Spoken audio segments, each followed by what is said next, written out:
Hi, welcome to the writing channel on Vlogitorial. My name is Elizabeth Ann Atkins, and I am going to read part of the prologue for my new novel, Husbands Incorporated. I wrote the prologue after I had written a good portion of the story because I wanted to establish my main character's motivation for opening this Husbands for Hire empire. I wanted to show what she had been through, and that establishes empathy, sympathy with her to show she's not just this ruthless businesswoman who wants everyone to have sex with young guys. She went through hell emotionally with her ex-husband because he was not loving her. And she was a vibrant, giving, warm, attractive woman, and she wanted her marriage to work, but he sort of abandoned her on every level. So the prologue shows, one of the rules of writing is show, don't tell. Don't tell me he was neglecting her, show me. Prologue, a last attempt to keep love alive. A shiver danced over Venus Barker's bare skin as she slipped into ivory satin lingerie. "This won't put a spark back in our marriage," Venus whispered as the winter wind howled against the bedroom windows. "I'm about to ignite some dynamite. I hope." Any minute, John would walk into the master suite of their dream home, and she would resuscitate the passion that had fizzled so many years ago. She hummed as a playlist of their favorite love songs lulled from the sound system throughout the house. She ached to tingle as she had during their first wedding dance, when John had twirled her in his arms. "I will tonight, because it's just the two of us for the whole weekend." The twins were on their high school's annual Valentine's Day trip to Chicago, so all 8,000 square feet of this brick colonial were about to become their cozy love nest. She stocked the house with finger foods for them to nibble during long, fireside chats that would reignite his interest in her mind. They could make love for hours by candlelight and get back on track to living happily ever after. An icy bluster rattled the panes of the bay window, whose white shears billowed slightly inward from the darkness outside. "Stop kidding yourself, Venus. He doesn't want you. He hasn't for a long time." Goosebumps rippled up her thighs as she fastened the tops of her opalescent stockings to the garter belt. She was not cold. She was burning up, aroused, aching for the hot rockin' sex that she and John used to have every day. Back when they first met. But 17 years of marriage, 2 kids, his legal career, and the sad truth that familiarity breeds contempt had annihilated their sex life. After years of neglect, Venus was so hot she wanted to get down and dirty. Nasty, raunchy, completely hedonistic, doing it like animals until dawn. She did that every day in her imagination. Her partners were muscular young men she'd see, bare-chested and glistening with sweat as they jogged past their lakefront home in Grosse Pointe Farms, Michigan. Other times, make-believe trysts were superb, with handsome guys on television, and she enjoyed countless multi-orgasmic romps in her mind with the suntanned men on the summer landscaping cruise who cut the lawn and blasted their long, thick leaf blowers up and down the flower beds. Now, Venus forced herself to smile so she wouldn't cry. The heart-shattering truth was that she shared a bed with a man who was having equally erotic adventures in real life. He'd presented plenty of evidence and a litany of lies straight to Venus's face to cover it up. I am so tired of being sexually repressed, oppressed, and depressed. I can't take this much longer. The hardwood floor was cold under her stockinged feet as she approached the orange glow of the crackling fireplace. On the mantel, the silver clock said 5:55. As she lit small, vanilla-scented candles in crystal holders spaced across the mantel, the clock made her pause. It was a wedding gift from her parents, shaped like a seashell. Its inner curve held the mother-of-pearl face with black Roman numerals, while its scalloped edges fanned up and around it from a rectangular silver base engraved, "Venus and John, eternally yours." Their favorite movie had also inspired the large black and white photograph beside the clock in a matching silver frame. Venus gasped. The current reality of their marriage was the exact opposite of their sizzling passion in that picture, embracing as waves washed over them on the beach during their Hawaiian honeymoon. "I want that back," she said, savoring the heat of the fireplace on her lower body. From the hell of now, back to that for eternity. That thought threatened to unleash the sadness and loneliness that were her constant companions. No more. Tonight will change everything. She quickly lit candles on the nightstands and on the dresser. Ice cubes shifted on the nightstand. Ice cubes shifted as she adjusted the chilled bottle in the silver champagne cooler beside the bed. It beckoned with its cashmere comforter and piled high pillows. This was supposed to be the heart of their home, where love was celebrated and strengthened, where adoration was whispered, where bodies were shared in the sanctity of blissfully bonded souls. It will become that again tonight, in just a few minutes. Venus entered the dressing room, which was lined with cherrywood drawers and cabinets. Rows of John's dark business suits and bright-colored golf wear led to cubicles full of sweaters and shoes, followed by racks of Venus's dresses for the frequent dinners and black tie events that she attended with him. In the center stood 2 gold racks. One held his tuxedo that she had picked up from the cleaners today. The other displayed her cream-colored satin dress that she'd wear to the Valentine's Day ball tonight with him. She stepped into the bay of 3 full-length mirrors. "Wow," she sighed. Melancholy glazed her eyes, despite the sexy dark liner and black mascara. Her blue eyes were dull from the pain of looking into the windows of her soulmate every day and seeing, "Sorry, closed," like a sign was announcing that to her. And that was when John was actually making eye contact with her. Tonight, she would give it a final try. Her sad pallor was hidden under a pretty dusting of bronzer on the sharp point of her little triangle of a nose and the high mounds of her cheeks.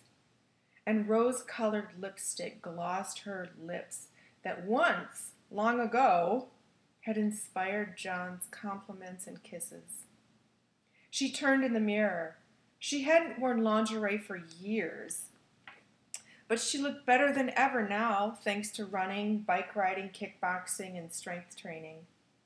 Toned and firm in all the right places, her physique made it all the more heartbreaking and baffling that John had lost his lust for her. Her best friend, Ray Johnson, had said, "If this doesn't get his bleep hard for you, then you either need to get a boy toy on the side or leave hubby in the dust. 'Cause I guarantee if he's not doing you, he's doing some young hottie. You deserve better, girl. I got mine and look at me." Venus wanted to say, "No, marriage is forever." But the sparkle in Ray's eyes and the exuberant glow on her cinnamon-hued face announced that replacing a cheating, emotionally absent husband with a young stud would make her feel alive again. That thought made Venus ache with arousal. But no, she had to make John see her as the desirable woman whom he'd vowed to love and cherish forever. Marriage wasn't supposed to be easy, and it wasn't just about sex. Even though their lack of a sex life symbolized the void of emotion and interaction on every other level. Yes, tonight would end all those silent meals with John's laptop, creating a literal wall between them on the table as he read newspapers online. No more of his 6 a.m. to midnight workdays, even during trials without a single phone call to say hello or tell her when he'd be home. No more failing to tell her of his courtroom victories that she'd instead learn about on the 6 o'clock news, alone in the kitchen while preparing dinner for the kids, while he went out celebrating until 2 in the morning. No, tonight she would make him fall back in love with her. His beaming bride, the mother of his children, his partner till death do us part. I want us to be like our parents, my parents. Married 42 years, they were still as passionate and enthralled with each other as when Venus was a child. Now she bristled with the irony that her life's earliest memory was her parents clapping as she donned a veil and toddled through the Bliss bridal boutique and wedding chapel. Growing up in her parents' popular bridal business had been every little girl's fantasy. She had loved watching brides choose from racks of poofy gowns and glittery shoes, then speak dreamily about the groom, the ceremony, the honeymoon, and the happily ever after. I grew up believing the dream. My own marriage can't fail. As Venus stared at the honeymoon picture, she ached to hear John speak to her as he once did. Venus, darling, what do you think about the president's speech tonight? Venus, my love, a new restaurant opened downtown that specializes in your favorite, sea bass. I made reservations for Friday night. Venus, I'm calling to share with you the good news. First, I won the trial. Come to the office now. We're celebrating. Venus, my lovely, join me on the couch so I can hold you and breathe you and bury my face in your hair. Venus, let me kiss you and love you for eternity. Her heart fluttered. This 48-hour marriage makeover would even enable her to banish all suspicions about John and that young associate at the law firm and his weekend business trips and his overly attentive behavior around his best friend's teenage daughter. Yes, tonight would save their marriage. And my sanity. 36 is too young to suffer from dead love, because her body had never felt more alive. Most mornings she awakened with an ache for John to extinguish the fire between her legs. But despite her sensuous writhing against him, he'd leap out of bed, hit the shower, and go to work, or mutter about being tired and achy from golf. After tonight, he would crave her in the morning, at night, and even in the middle of the day. She heard barking. That was their German shepherd. John is home. Her heart hammered. She slipped on the cream stiletto sandals that she would wear to the ball tonight after interlude number 1. A final glance in the mirror, confidence, or was it desperation, glowed in her eyes. Her adventurous spirit and optimism radiated like a shimmery aura around her.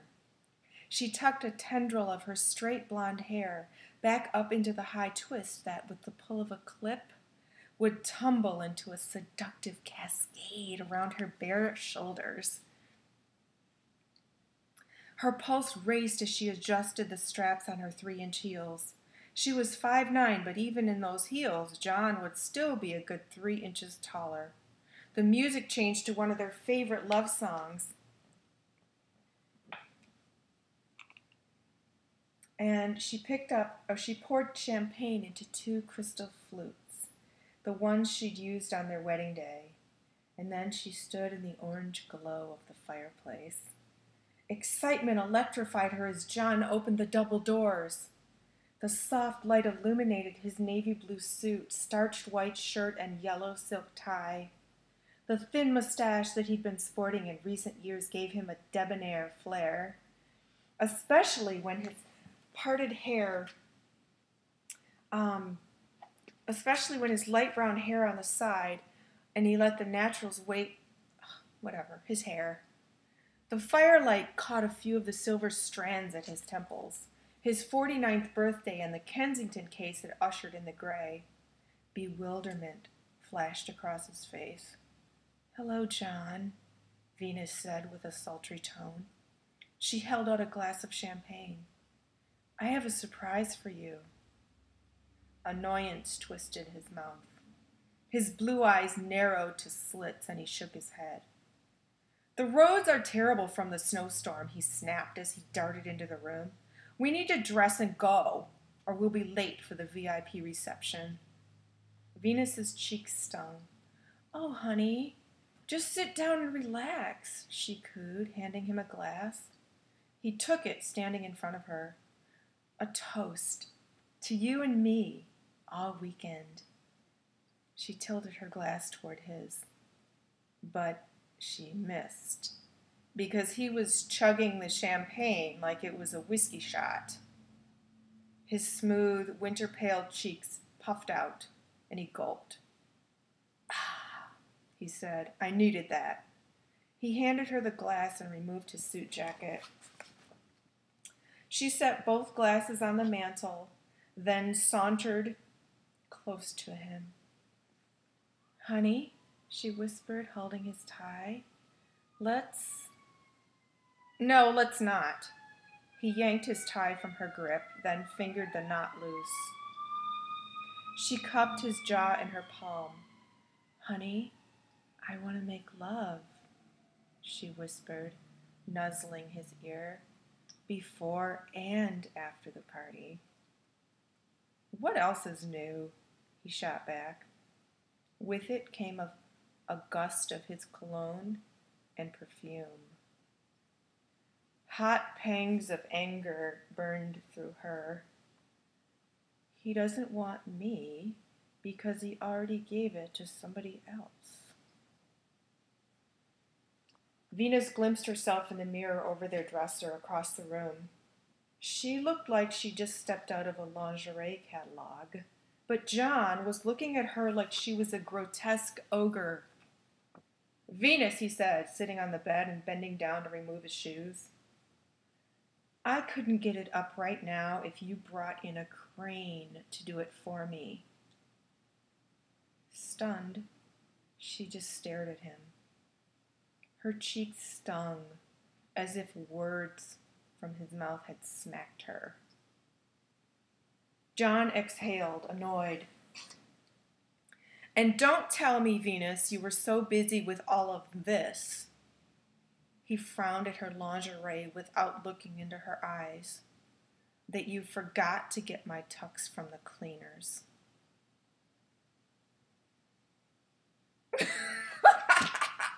So, that establishes that her putting the spark back into the marriage is not going to work. And so the next scene where the prelude continues shows where he is in public at this big black tie event, this gala, and just acting like a complete jerk. So what it does is it creates empathy for Venus to show that she tried. She believed in love. She tried to make him love her again, but it was dead love. It couldn't be resuscitated. And then she decided to start Husbands Incorporated.